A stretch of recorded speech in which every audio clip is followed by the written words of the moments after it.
మా గ్యాంగ్ అందరం కలిసి ఎక్కడికి వెళ్తున్నామంటే కోటి దీపోత్సవానికి వెళ్తున్నాము. నా మామ కూతురు విఐపి టికెట్స్ ఉన్నాయని కాల్ చేయగానే ఓకే వెళ్దామని చెప్పి నేను, నా మరదలు, మా చెల్లి, మా బాబు అందరం కలిసి వెళ్ళాము.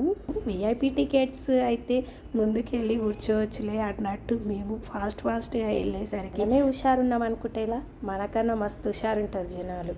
అక్కడికి 2 గంటలకే వచ్చి కూర్చున్నట్టు మేమైతే 3:30కి వెళ్ళేసరికి అప్పటికే మస్తు జనాలు వచ్చేసారు.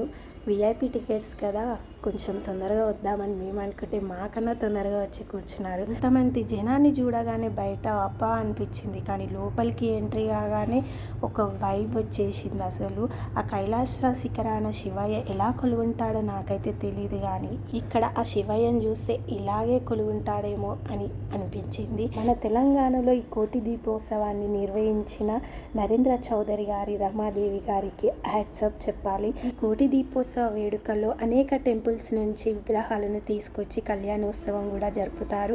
మనం ప్రత్యక్షంగా గాను పరోక్షంగా గాను వీక్షించడం మన అదృష్టం అనుకోవాలి. కోటి దీపోత్సవం అంటే చాలా మందికి తెలుసు కదా ఇక్కడ ఏమేమి చేస్తారు. మేము వెళ్ళిన రోజు ఏ దేవునికి పూజ చేసిరో నెక్స్ట్ వీడియోలో చూడండి. చెప్పడం మర్చిపోయా, అక్కడికి గెస్ట్ కూడా వచ్చారు.